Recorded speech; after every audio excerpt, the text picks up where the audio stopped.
రేపొద్దున కోర్టుని బెంచ్ని ఇన్ఫ్లుయెన్స్ చేస్తానికి మాట్లాడుతున్నాడు ఇదంతా కూడా అని చెప్పని వాళ్ళు వాదించడానికి అవకాశం ఉంటుంది.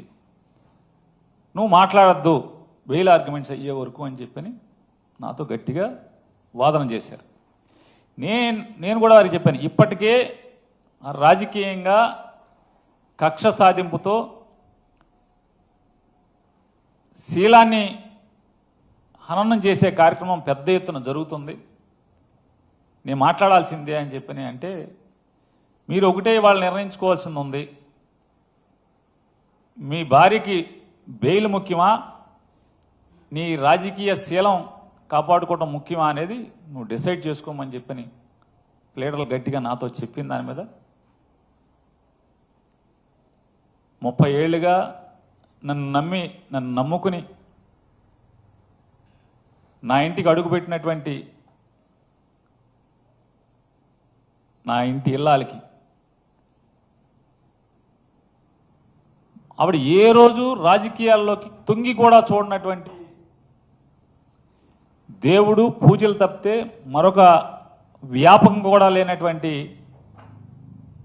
ఆవిడ మీద నన్ను చేసుకున్న పాపానికి ఎంత ఆవిడ వ్యక్తిత్వాన్ని నిజంగా అదృష్టం ఆవిడ ఆత్మహత్య చేసుకోకుండా మిగిలి ఉంటాం.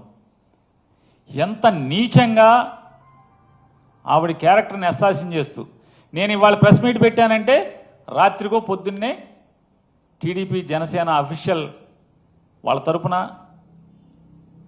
వకాల్తా పుచ్చుకుని మాట్లాడే యూట్యూబర్స్ ఎంత అసభ్య పదజాలంతో ఎంత అసహ్యంగా ఆవిడ గురించి పోస్టులు పెట్టేవాళ్ళు అంటే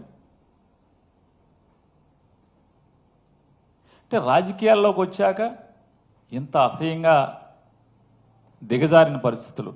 అంటే వైఎస్ఆర్ కాంగ్రెస్ పార్టీ నుంచి ఈడు గట్టిగా మాట్లాడుతున్నాడు కాబట్టి ఈయన్ని కొంగదీయాలంటే ఇంట్లో వాళ్ళని అటాక్ చేస్తే ఇటు మాంతాడనేది ఎత్తుగడగా ఇంత నీచంగా ఉన్న పరిస్థితుల్లో అంటే ఆవిడకి ఏమి ఇచ్చాను అంటే మా గురించి కుటుంబం గురించి నా భార్య గురించి తెలవనోడు ఏం మాట్లాడుకుంటాడు, ఏమని మాట్లాడుకుంటారు?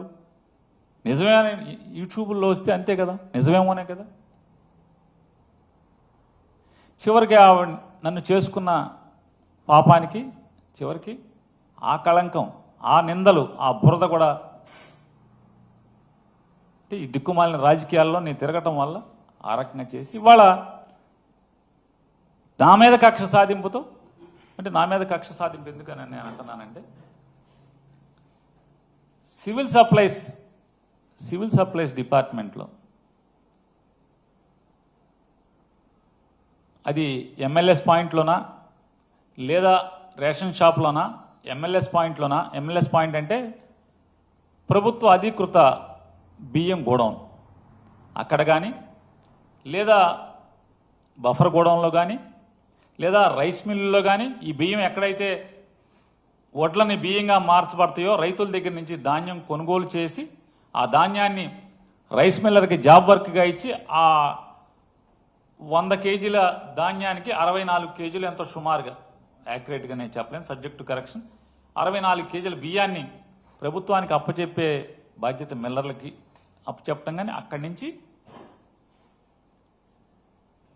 ఫెయిర్ ప్రైస్ షాప్ దాకా జరిగేటువంటి లేకపోతే షార్టేజ్లు కానీ ఎక్కడన్నా కానీ ఫిల్ఫ్రేజెస్ కానీ లోపాల్లో కానీ డబ్బు కడతాను అంటే డబ్బు కడతానికి ముందుకొచ్చినా కూడా డబ్బు కట్టించుకుని క్రిమినల్ కేసు కూడా కట్టిన ఈ రాష్ట్రంలో ఒక్క సంఘటన ఉంటే చెప్పమని నేను అడుగుతున్నాను. ఒక్క సంఘటన ఉంటే చెప్పమని అడుగుతున్నాను.